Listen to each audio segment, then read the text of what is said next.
الحمد لله الكائل في محكم تنزيله إن عدة الشهور عند الله 12 شهرا في كتاب الله يوم خلق السماوات والأرض منها 4 حرم ذلك دين القيم فلا تظلموا فيهن أنفسكم إلى آخر الآية ثم الصلاة والسلام على خير البرية محمد بن عبد الله وعلى آله طيبين ambade tebe sirifla la jabao malikono malikoka kaufo ka wale nyumandon sangani wati akanyama dalila au bismillah aka jamuka mandika nabfama ko dine barote dine barobo ni jamuka kirakirani tele sirifla sanfe ka wuli ka sel lalimuma kuma dola ka do bismillah tele sirifla jabalaka anuka baroke Allah taala ka ni dine sanumainka bi anga mawelele ale de ankara moko ananga imamu ye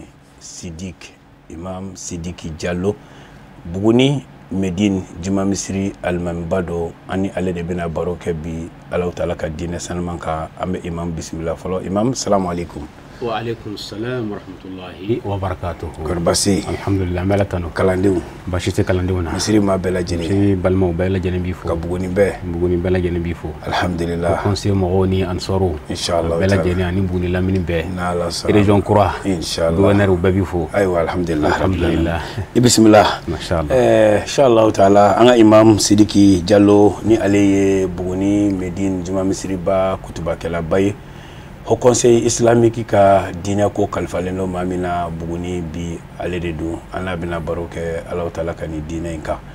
bi ana bina baroke min kan o de ambe wati yere min kono walma ambe ka wati min genge ka do akono na bifoma ko muharram kalo Allah taala ko aka qur'an kono ko kalo ye tan flaye ale ala bolo domina ay sangono ni dugolo da ka kitabu bakono ko nani bi ala ko le horomay kankan an yɛrɛ kɔlɔsi o la an kana an yɛrɛ kuntonɲɔ o la ale masaba in b'i kanto a ka kuranɛ kɔnɔ ko ka adamadenw hakili jigi a ka donbaw la bi imam muharram kalo an b'a mɛn ten ko muharram kalo ale yɛrɛ ye kalo jumɛn de ye silamɛya bolo walima silamɛya kɔnɔ jɔyɔrɔ jumɛn bɛ a la alhamdulillah rabbil alamin wa kafa اللهم صل وسلم وبارك على محمد وعلى محمد وسلم صلاة تنجينا بها في جميع الأهوال والآفات الحمد لله مالة نجورا إن شاء الله كبركة دا مسامي هانو يعني كان واتين سيجلاتك نالا سلام أمي يفعلنا في أمانس من مساينا إن شاء الله دوني تجير نالا سلام وكو في أمباد ديلا كان نمان كيشيا كو جديد دام في أملاب سمانتيكا إن شاء الله الله تعالى من تيكا كي رحمة للعالمين كاكي هنا ينما بلا جني أنا كسودنغو بلا جني ولموني أنه كيشي كلهم باي نالا سلام وكو في ambe ala mako bela jeni fo watina comme yeni kalike chokomi na la salam ka fo shahrul muharram ni anko ko bamana kana jomine kalo anko ko jomine kalo muharram yodi abe fin jumɛn de représenter islamia kono ani islamia bolo jawara wati benala kumado inshallah o jabi be damine droni ire aya min kala inna iddata ash-shuhuri inda Allah 12 shahra Allah taala ko kalo jate ale Allah taala bolo o ye kalo tan filay fi kitabillah yawma khalaqa as-samawat wal ard ale Allah taala ka gafe kono no ye lahul mahfuz ye inshallah yana ka dani ka danfon bela jeni sensen ka bampeo ka programme ka ban o jate de lahul mahfuz kono o ko kalo tan ani fila de sangolo danano calculer do danano o fana calculer Allahu akbar ay mu fo ko fe ako minha arba'atun hurum o kalo tan fila ina ay nani tomo olu ye kalo ye ay tanga da munu nganga temeto ka yakhtaru ma yasha okoro ay tanga da olu ka ala be swandili ke danfen kono mi aja bi hikmatihi na re ka kodoyi ngaka danfen be c'est très important pour lui o kuma o kalo nani jawara amena do o dokono o de wole ko muharram muharram amena do ale kono o kalo nani doy mais amba ye ka fo c'est le frontière kalo be no bi wole ko zulqada nan boro kono amena do zulhijja kono no ye hiji kalo ye hiji kalo min no bena kunche 600 o islamu ka 100 kalo laban e islamu ka 100 kalo laban nan ba wole ko yani hisab al-qamari n'o y'an b'a fɔ ko farafin san donc o kuma o jate kalo laban o de ye hiji kalo ye an ka 12e mois de filɛ o kuma an bɛna don min kɔnɔ wala n'a b'o de kan n'o ye muharamu ye o ye silamɛw ka san kalo fɔlɔ ye sankura de bɛna don o kuma an bɛna sankura de kunbɛn o de ye muharam kalo ye o kuma silamɛw k'a dɔn k'a fɔ ni u ka san yɛlɛma o kalo fɔlɔ o ye muharam de inchallah mais cogo de b'a la o muharamu in a kɛra silamɛw ka san yɛlɛma kalo ye cogo di an delila ka aya dɔ fɔ yan ash-shamsu wal qamaru bi husban tile bɛ calcul de la kalo fana bɛ calcul de la donc kalo ka don ka bɔ o kalo laban de ye nin ye o san kalo laban de ye nin ye donc kalo ka don ka bɔ o san kalo fɔlɔ de ye muharamu n'o ye jɔminɛ kalo ye an bɛna don o de kɔnɔna na donc o ye silamɛw ka nisɔndiyakoba ye bɛɛ kan ka sawa ka a kunbɛn a kɛli an ka san yɛlɛma jate ye o kɛra khilafat Umar Seydina Umar ka khalifaya wagati sabu de bɛ ko bɛɛ la baara dɔw bɛ yen ala tɛ jigin kɔnɔ ɲɛnabɔ ye dɛ silamɛw fɔ aw yɛrɛ de ka recherche kɛ kuranɛ y'a signalé ka ban aw yɛrɛ de b'a ɲɛɲini ka ko sigi sen kan o kuma Umar ka waati la cɛ fila kɛlɛla juru la min ye juru don a nana ni papier ye Umar fɛ a ko n ka juru de bɛ karisa la juru in hakɛ filɛ a kan ka sara Shabana kalo la sunkalo makɔnɔ kalo de la juru in kan ka sara Umar ye papier minɛ ka filɛ a ye cɛ fana wele juru bɛ min na cɛ ko ɔnhɔn a ka juru bɛ na mais ko a b'a kɔnɔ a bɛ sara Shabana kalo la Umar y'a ye défaut bɛ juru in sɛbɛn cogo la o don kama san jate tɛ silamɛw bolo u b'o référé min kan Umar y'a ye défaut bɛ papier la a ko o kuma Shabana san jumɛn Shabana jamana minnu b'u u kɛrɛfɛ o don o jamanaw ka san jate t'a kan k'a fɔ dɔrɔn ko Shabana Umar ko yala Shabana min tɛmɛna o don wa ou bien Shabana min bɛ na o de don bon cɛ ko min bɛ na k'o don ni ko ayi ko min tɛmɛna k'o don Umar ko fili b'a la o yɔrɔ bɛɛ a ye sahabaw fara ɲɔgɔn kan ale ka waati don a ye bɛɛ ɲininka kuma lasurunya bolo ma ko bɛɛ k'i ka hakilina fɔ silamɛw bɛna jate ta cogo di k'u ka san jate sigi sen kan mɔgɔw kumana ka kuma u ma bɛn o y'a sɔrɔ Imamu Ali ale min wulila ko alayhi salatu wasalam babu madinatul ilm dɔnni dugu donda de y'ale ye Ali sigilen tora ma kuma Umar ye ɲɛsinya ma ya Abal Hasan akhbirna ma zilta muwafiqan a ko Alhasan fa an kunnafoni dɛ mɔgɔw tɛ ka se ka bɛn ko la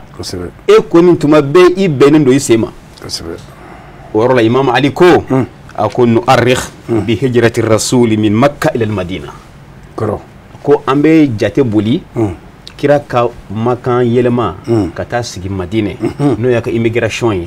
an k'o ta k'o kɛ référence ye o kuma hijira o bɛ san hakɛ min na bi an b'o kɛ silamɛw o san jate bɛ minɛ ka na bila o la n'a y'a sɔrɔ an bɛ hijira san 10 de la bi o kuma a bɛ fɔ ko nin ye hijira san 10 ye wal muharram shahrul awwal o kuma k'an bɛ kalo fɔlɔ kɛ muharram kalo ye o yɔrɔ bɛɛ Umar seginna kuma kelen kan a ko ya Abal Hasan وحتف عمر كلرا الله أكبر لا زلت موفقا يا أبا الحسن كو إمي حسن فاي تما بي بنن دوي سيما دوني تيجي عليه كرا ودي فو كوني دوني دوي إمام علي يداي دون عمر دي كوني خليفة سيدنا علي دي إسلامه كا سانجاتي سيغسينغا كا دي عمر ما أمو دي بارا كونو بنو بي نينا 1444 باكلين kemenani ani binani ani nani o kalo laban filɛ o kuma ni hiji kalo bana an bɛna don min kɔnɔ o b'a kɛ 1445 kira bɔli Makka ka taa Madinɛ o bɛna ka san 1000 san kemenani san binani ani duuru an bɛna don de kɔnɔ nin de ye muharamu ye an ka san yɛlɛma don an bɛ se k'a fɔ an ka janvier don o de bɛna se sisan ala k'an bɛ sahaba ma n bɛ kuma sigi o yɔrɔ la ni ala sɔnna ma inshallah taala amin alhamdulillahi rabbil alamin an baden telesirifila lajɛbaw an y'a fɔ a ye cogo min na nin ye jɛmukan kɛrɛnkɛrɛnnen telesirifila sanfɛ diinɛ baro ka wuli ka se lalimuw ma kuma dɔ la ka dɔw yɛrɛ bisimila telesirifila jabala kɔnɔ an n'u ka baro kɛ an ka bi maa welele o de an ka imamu ye Sidiki Jalo min ye Buguni Medine Juma misiriba alimami kutubakɛla don an n'ale de bɛ ka baro kɛ an bɔra ka kuma sisan muharamu yɛrɛ a jɔyɔrɔ silamɛya kɔnɔ silamɛw bolo sisan muharamu kalo an y'a ye k'a fɔ ko kaloba 4 ala ko a ye tanga da minnu kan o dɔ don siga t'a la yali nin ko in ko dɔ kɛra kɔnɔ ka kɔn Muhamadu nali ɲɛ ka kɔn silamɛya nali ɲɛ ko ba ma bɛ se k'i yɛrɛ nafa ni ko minnu ye alhamdulillah alhamdulillah Jawara o ye ɲininkali ɲumanba ye ahadasu n'o ye les événements historiques kɛra histoire ye diinɛ sinsinbereba dɔ ye kuranɛ yɛrɛ bɛ histoire de fɔ an ye walasa ka maaw ka ladiri ɲɔgɔn ye kow bɛ ka répéter de kɔrɔ tɛ ka kɛ ala tilara baara la pewu histoire ye maana événement ko mun kɛra ka tɛmɛ segin bɛ ka k'a kan de tɛmɛnenw de bɛ ka segin donc kobaw kɛra kiraw bɛɛ lajɛlen ka message ye kelen kiraw bɛɛ ka cikan ye kelen ye o de y'a to ala bɛ kira dɔw ka ko la kali kira wɛrɛ ye kiraw bɛɛ bɛ ɲɔgɔn bonya o tuma n'an ko an b'o événement fɔ ko minnu kɛra a kɔnɔ a ka ca nka an bɛ kumabaw ta ka kɔn kira ci ɲɛ alehi salatu wasalam olu y'a fil faqih faqihu nana n'a y'a ka gafe kɔnɔ o ye kira bɔnnaw olu bɛ ko mun lakali ɲɔgɔn ye kira bɔnnaw bɛ ko mun lakali ɲɔgɔn ye an bɛ ka kuma nin bɛɛ ta olu de kɔnɔna na a ko awwalu yawmin min muharram da'a zakariya rabbahu azza wa jalla qailan rabbi la tazarni farda nabi ɲuman baro tɛmɛna ko zakariya muharram kalo min na bɛna don kɔnɔ jɔminɛ kalo a tile fɔlɔ zakariya k'u ye ala deli denko la o don de sabu an ba Mariyama de tun bɛ lamɔ la ale bolo jiridenw yɛrɛ Mariyama bolo waati la a tɛ sɔrɔ waati min zakariya ye Mariyama ɲininka i ye nin bɔ min anna laki haza Mariyama ko huwa min indillahi n facɛ nin bɔra ala fɛ direct ko hunalika da'a zakariya rabbahu o yɔrɔ de la zakariya fana hakili jiginna la ale si kɔrɔbayara san 120 den t'a bolo zakariya ala ka kira tɛ ala ka ciba don ala y'a lajarabi den tɛ si kɔrɔbaya la muso fana kɔrɔla zakariya san 120 den tɛ ala ka kira ala ka ciba don a ma den sɔrɔ o kan ka yirana k'a fɔ ala mana kɛ maa fɛ cogo cogo k'a to k'a t'i lajarabi f'an ka nin faamu o kuma zakariyaw ye ala wele jɔminɛ kalo tile fɔlɔ de zakirhum bi ayyamillah Muhammad afu ya ala ka denw bɛ yen dɛ ala ka denw bɛ yen ala ka cɛw ye baara k'o kɔnɔ o kuma jɔminɛ kalo tile fɔlɔ donbaw dɔ don kiraba dɔ ye ala wele o don o kuma a b'i yɛrɛ gɛrɛ ala la ni denw ye don mun ni mɔgɔ ɲuman y'u gɛrɛ ala la o don kɔsɔbɛ ala k'an bɛ sababa o ye a fɔlɔ ye a filanan fana kuma min zakariya ni ala y'a sɔn den na a y'a tile fɔlɔ in sun o kuma ni maa min y'a ala wele a la ala y'i jaabi i kan ka sun ka ala barika da n'o bɔra yen a tile filanan min al-muharram yawmul mubarak o ye donba dɔ ye kana fi khalas yusuf as-siddiq min al-jubb nabila yusuf a balimaw jugu y'a fili kɔlɔn kɔnɔ a balimaw y'a janfa u ye yusufu minɛ u ko facɛ ma yusufu d'a ma n'a bɛ taa ɲɔgɔn fɛ bagangɛyɔrɔ la a bɛ ɲɛnajɛ sabu yusufu kun ka di fa ye fɛn dɔ ye yusufu la min tɛ tɔw la o kuma o diyaɲɛ in o nana kɛ fadenya ye balima ninnu na fadenya in shetani nana don a la o b'a fɛ ka yusufu janfa kuma lasurunya bolo u y'a minɛ u taara kungo kɔnɔ u taara fili dingɛba dɔ kɔnɔ dingɛba min ni ji sigiyɔrɔba don denmisɛnnin tɛ se ka yɛrɛ bɔ a kɔnɔ dɔw ko kɔlɔn don u y'a fili o de kɔnɔ a balimaw de bɛ k'a la ala ko min bɛ balo o bɛ balo nin ye ciden de ye na Yusuf alayhi salatu wasalam ala ka kira don a balimaw olu de ye nin waleya in ta ka sɛgɛrɛ olu de ye nin ta ka sa ani minnu bɛ fa kelen a bɛɛ ye Yakuba denw ye olu de ye nin ta ka sɛgɛrɛ u b'a fɛ k'a fa de ko walisa olu dɔrɔn ka to Yakuba ɲɛkɔrɔ n'a b'olu dɔrɔn ye a bɛ kɛ olu dɔrɔn fɛ a tɛna kɛ mɔgɔ wɛrɛ fɛ dusukun t'o fɛn ye dɛ mɔgɔ kanubaga hali n'a tɛ yen i bɛ k'a fɛ o de y'a to anw welela ko ahbabu rasul kira ko a kanubaw a balimaw o de ye mɔgɔ minnu dara la o m'a ye ala k'an sɔrɔ olu ɲama Yusufa kisira ka bɔ kɔlɔn in kɔnɔ muharam kalo tile 3 o ye événement ba ye min kɛra a kɔnɔ n'o tɛmɛna ka bɔ yen fana ala kɛra mɔden ala kale Abu Ja'far Sadiq a ko an fa Adam ala y'a ka tubi minɛ don min na a ko o fana bɛnna muharam ni kɔnɔna de ma o y'a tile 10 don ye n'o tɛmɛna ka bɔ yen événement ba wɛrɛ ka yanni kira kana nabilahi Musa ala ka ciba don Musa cɛ gɛlɛn don alayhi salatu wasalam Bani Israilakaw sɛgɛnna Firawuna ka mara kɔnɔ Misra san 200 a b'u tereke a b'u ka dɔnnikɛlaw minɛ a b'u k'a sago ye ala nana Firawuna latigɛ bola ka don min Firawuna tora ji la don min o kɛra muharamu kɔnɔ a tile 10 an b'o de wele ko ashura. Imam ashura ye an ka kan tɛ dɛ. Ashura tɛ ashura kan min don o b'a kan fila don quoi ni ko kan fila don arabukan ni hebrekan ni ye fila ye min fasila wahida ni ye du kelen kɔnɔ kumaw de don o de kosɔn arabukan ni hebrekan siruni u bɛɛ bɔlen bɛ ɲɔgɔn fɛ. Ashura yɛrɛ a laɲini kɔrɔ laɲini bɛ n'a fɔ. Wala ashura ye an b'a fɔ ko dɔnba su ko baramɔgɔlafa su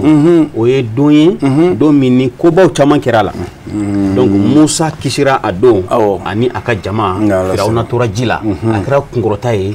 Ala ka ciba ye a kɛra kunkɔrɔta ye a n'a nɔfɛmɔgɔw ye diinɛ ye sankɔrɔta sɔrɔ o de y'a to kira nalen Madina alayhi salam a y'a sɔrɔ yahudiyaw bɛ don in sun na donc a ye ashura bonya ka da kan Musa ye kira ye ale fana ye kira ye ale ka kan ni Musa ye ka tɛmɛ ninnu kan o kuma a ye a don sun ka tila k'a fɔ silamɛw k'u ka sun o y'a sɔrɔ sunkalo ma faridaya yani sunkalo faridayali cɛ a tun b'a fɔ k'u ka sun wa ko ale bɛ layiru ta n'ale ye waati wɛrɛ ye a tɛ dan tile 10 ma a bɛ 9 sun ka kɔntan ɲɛ ka tila ka 11 fana sun donc o ye événement ba ye min kɛra a kɔnɔ Nabila Yunus bin Matta sahibil hut Yunus min ni Allah Taala y'a ci nka jɔrɔla ka mɔgɔw la a sirannaw ɲɛ ale ko a bɛna ba tigɛ yanni halaki ka jigin a ka mɔgɔw kan jɛgɛ y'a ta jɛgɛ ye Yunusa kɔnɔ Ala ko jɛgɛ maa mara ye Ala ka kira Ala ka ciba don sabu a ka maaw murutira ale siranna halaki kana jigin ale ko a bɛ ba tigɛ o de kosɔn a fɔra kira ye fasbir wala takun ka sahibil hut kana kɛ komi jɛgɛtigi kana teliya ka sɔrɔ Ala ma ordre di ciden ko gɛlɛyara cogo o cogo kiraw bɛ Ala ka ordre de kɔnɔ mais anw tɛ ordre ma kɔnɔ dɛ n'a gɛlɛyara dɔrɔn polongoto Ala ka sabali d'a ma donc Yunusa bin Matta ale ka bɔli jɛgɛ kɔnɔ o kɛra ka bɛn ayiwa Muharram ni ma Nabila Isa fana ale fana bangera ka bɛn ayiwa ashura don ma ni jɔn ka ɲi Alakira mɔden Abu Jafar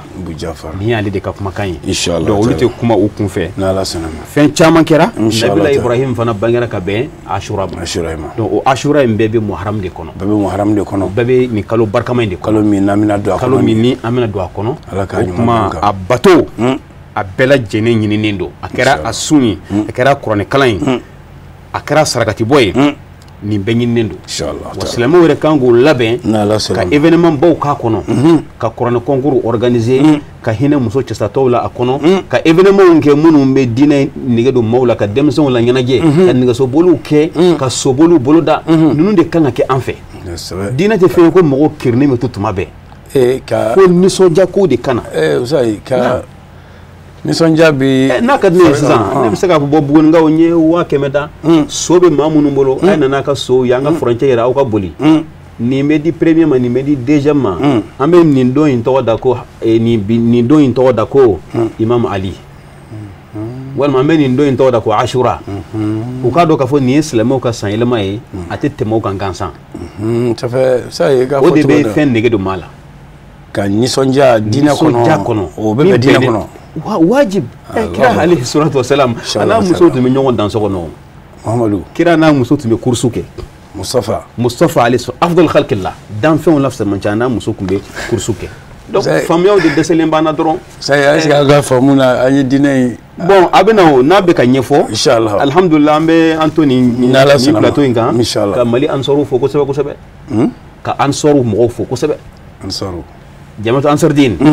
o tɔnden olu bɛ nin kobaw olu de bɛ nin caman kɛ donba ninnu na u bɛ maaw ladiya donba ninnu u b'a kɛrɛkɛrɛ ka nisɔndiyafɛnw ta k'a di mɔgɔw ma pour que ka don yɛrɛ bonya ka ampleur bonya o de ye fɛn n'a ɲininen bɛ an fɛ inshallah taala hali bi Ala ka faamu ɲuman d'an ma amin Allah taala donc nin ye Muharram ye ka kɔn ko minnu kɛra ka kɔn kira alayhi salatu wasalam kuma a don fɔlɔ fana seli kɛrɛnkɛrɛnnen b'o la an bɛ se k'an profiter ka o fɔ an bɛna o di a ko kuncɛyɔrɔ la baasi t'a la Ala k'an bɛ sababa u b'a fɔ ko fayida o ye fayida ye Ala salama Imam Sidiki Jalo k'a fɔ arabu ko tɛ istafadna an ye nafa sɔrɔ ni walanda in na halisa an ni e de bɛ baro la nin ko in kɔnɔ nin ye walanda fɛrɛlenba de ye téléspectateurs an ye lajɛbaw bɛɛ lajɛlen bi y'a faamu cogo min na sisan Muharram kalo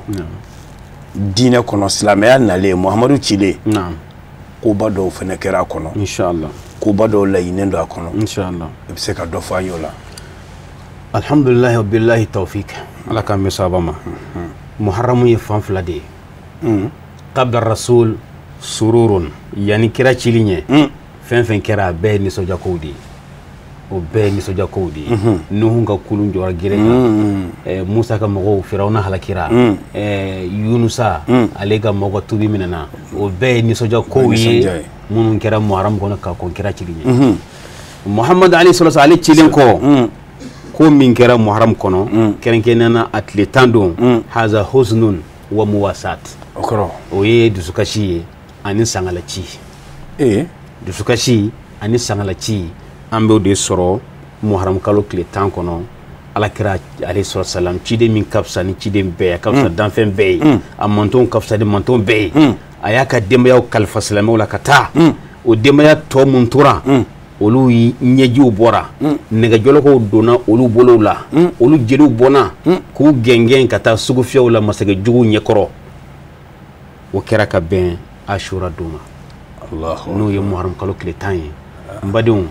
o de ka bon anw bolo ni nin bɛɛ ye alakira ka denbaya alayhi salam parce que a ko n b'aw laden b'aw ɲininka aw bɛna n ka denbaya minɛ cogo di kɔfɛ kira mɔdenkɛ imamul husayn sayyidu shuhada al husayn sayyidu shula ɲɛma kira ye funangɛni min minɛ ka sumusumu a kan kɔrɔ ka yira k'a fɔ nin n'a kɔrɔkɛ sayyida shabab ahlu janna ninnu fila ye arijinɛ kamalenninw ka kuntigi de ye arijinɛ gɛrɛn kuntigiw don ala kɛ mɔgɔ fɛ maa min kɛra ninnu fɛ ala ban mɔgɔ la maa min o bana ninnu na ninnu kanu ye ne kanu ye ninnu kɔni o ye Mamadu kɔni ye alayhi salatu wasalam a bɔna minnu n'a fɔra k'olu de tora k'olu de thaqaleni ye ko diinɛ ka minɛ minnu na olu de joli bɔna imamul husayn a kɔrɔkɛ fatuli n'o ye alhasani ye husayn ye denbaya cɛ ka bɔ madinɛ u nana makka u ma jigi sɔrɔ a bɔra makka k'a b'i kunda a bɛna Irak jamana kan dugu min bɛ ko Karbala o kuma imam Hussein n'a ka denbaya jiginna ye silamɛ juguw n'u ye munafigiw ye u bɛ diinɛ birifini kɔrɔ diinɛ tɔgɔ b'u la nka u ka laɲini ye ka diinɛ dili kari olu de ye nin baara kɛ imam Hussein ka sira da ɲɛ kungo kolon kɔnɔ maa min fagara ali beytiw la o don maana kira bɔnnaw la a bɔnna gɛrɛgɛrɛw la a bɛ taa maa 71 na ani maa gansan wɛrɛ minnu fagara min tɛ kira bɔnnaw ye o bɛ taa fɔ maa 300 kɔ la sa jɔn fɛ minnu ye nin kɛ b'a dɔn el munafiqun silamɛya jugu munafigiya ka jugu innal munafiqina fi darkil asfali minan nar munafigu olu de bɛ jahanama tasuma la gonima bɛɛ lajɛlen duguma yɔrɔ la ittakhazu aymanahum junna limaniya kuma y'o fɔ la ilaha illallah muhammadu rasulullah y'o fɔ de k'o kɛ k'u yɛrɛ protéger u bɛ misiri kɔnɔ u bɛ silamɛw nɔfɛ ko ala ka kira Muhammadu alayhi salatu wassalam a y'a ka denbaya kalifa silamɛw de la a kalifara minnu na naam o dɔw de kɛbaga ye o dɔw de ye nin baara kɛ yazbillah o kuma imamul Hussein ala kira ye a ka sanga la ci yanni depuis Hussein fitini bamuna na kira y'a sumusumu a kan kɔrɔ de a y'a sacogo fɔ imamul Hussein kira y'a ka sanga la ci kira kasira kuma ma a y'a sumusumu a kan kɔrɔ a ko Asma ma a ko nin den a ko u bɛna kantigɛ o to gundo ya ko nka i kana fɔ a ba ye a ba jiginin kura don kana fɔ Fatima ye ginɛw ala b'a bange ka kiraw ye kira y'a fɔ maaw ye ko karisa min filɛ maa min ye Hamza faga sogo min donna Hamza sogo donna farikolo min na ko jahanama o haramuna jahanama kan k'a sɔrɔ o tigi dun ye kafiri kun y'o don o kuma gindo ye fila ye koyi ala ko gindo min mana nja n b'o confier maa la min ye nja n ka kiraw la illa liman irtada min rasulin o kuma kira o gindo caman fɔ o kuma anw bɛ min ta min ka bon an bolo silamɛ bɛɛ lajɛlen kan ka kami ka asura su jɔ a su ka jɔ nafila seli la i n'a fɔ imam Hussein y'a su kɛ a bɛ nafila seli a ko jɔnw ma ni maa minnu tɛ arabu ye n yafara bɛɛ ma bi yan ye anw kaburu ye anw kaburu bɛ bɔ yan anw jeli bɛ bɔ yan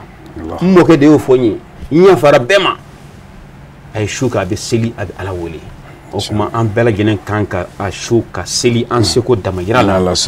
ka an ka sangalasigi n'an ka dusukasi k'o yira Ala la k'a dɔn ninnu tɔɔrɔ min sɔrɔ a ma kɛ anw ɲɛna nka anw kɛra o mɔkɛ fɛ o mɔkɛ dusu kasira yanni ko in ka kɛ Ala an fana dusu kasilen don nin de ye kanu yɛrɛ yɛrɛ ye dɔw bɛ se k'a fɔ ko nin ko in kɛra a mɛnna ko Ala ko nin fɔ kun yɛrɛ tɛ ko kun tɛ nin Allahu akbar kanu tɛ kɔrɔ ya ayyuhal ladzina amanu taqullaha wa kunu ma'as sadiqin mu'minu an ka siran Ala ɲɛ an ka fara tiɲɛtigiw kan ko kɛra cogo min ni maa min ye o dogo i ye janfa kɛ dɛ Ala kana kɛ janfa Ala kana kɛ janfaci ye o de kosɔn kira yɛrɛ Ala y'i da don sahabaw ka ko la k'a ɲɛfɔ kuranɛ kɔnɔ ka Nuhu tile mɔgɔw fɔ ka Luti tile mɔgɔw fɔ munna kira kɔfɛ minnu kɛra o fana tɛ fɔ Ala k'an bɛɛ sababu Ala k'an bɛɛ sababu ma donc Ashura o y'a dusukasi yɔrɔ ye Ala kira manton kelen kelen bɛɛ lajɛlen kan Imam Hussein Seydou Shuhada ale ka fatuli wa billahi at-tawfiq inshallah taala Imam comme an to layidu di waati la ko don nka nafila kɛrɛnkɛrɛnnen inshallah o di alisilamɛw ma an k'an yɛrɛ nafa n'o ye su in yɛrɛ bonya kama inshallah alhamdulillah Ala k'an bɛɛ sababa ma an y'a fɔ cogo min na salat awwal layla min al-muharram muharram kalo ale su fɔlɔ a sabatira ka bɔ kira yɔrɔ alayhi salatu wassalam a ko inna fil muharram layla wa hiya awwal layla minhu layla sharifa a ko muharram a su fɔlɔ su bado man salla fiha rak'atayn ni ma mi joko fila seli ala yaqra fiha suratul hamd bi bismillah suran kalala ni fatiha wa qul huwallahu ahad 11 ibolu kalan shaytan kile fatiha shin kile nga ibe qul huwallahu ahad ibo kalan shaytan ani kile ibe jo fila ke ibe jo fila de seli Allah subhanahu wa ta'ala wa sawma subhataha ka klaka asomada sun kado kuni mami yoke fa huwa kaman yaduma al khair sanatahu abe komi mami ni be dume hereka santo bela jenen kono inshallah taala wala yazalu mahfuzan min as-sana ila al-qabil wa ala bi tanga san yere kono wa in mata qabla zalika sura ila al-janna nati saraka konye ko abita arjina kono ni Allah subhanahu kuma imam Hussein fana ka kuma na sabati ala ko olu be toro soro domi mami ba asun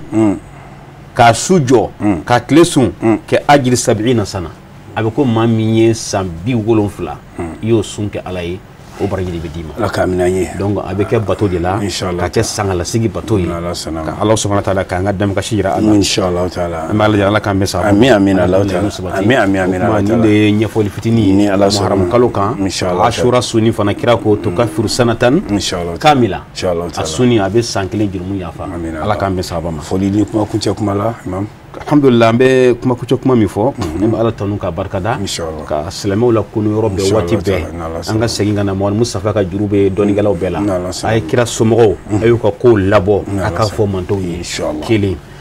kuma fulana ye ambe foli kan karamo ye as-sayyid Sheikh Usman Madan Hajara alimi sabu nyuma ye alaka ananye me nyona alaka barka do ana alaka na wasa ani an karamo as-sayyid Ayatullah Abu Ja'far Jabati inshallah bora hijila kana kuma ambe afana foli wati inshallah taala ka ere fo ki barkada ka buguni ngaw befo ko conseil président buguni amba fo an baraka nyondo ani an soru bela jeni wa billahi tawfiq inshallah ambe bokuma la ma salama assalam alhamdulillah rabbil alamin ambade to besir fala jabaw ka ala tanu ka wale nyimando anga ma welele imam Sidiki Diallo buguni juma misiri alman bado medine kutuba kala bado mogola kala nado la silikala bado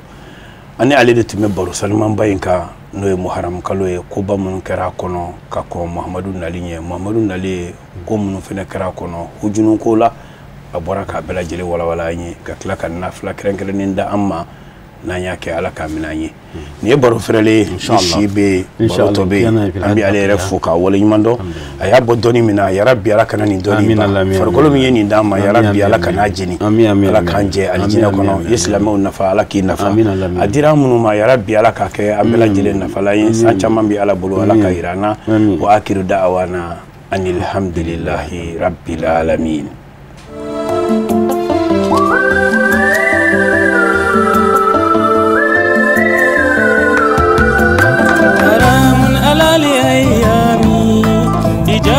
مثلي عين سلام على الأيام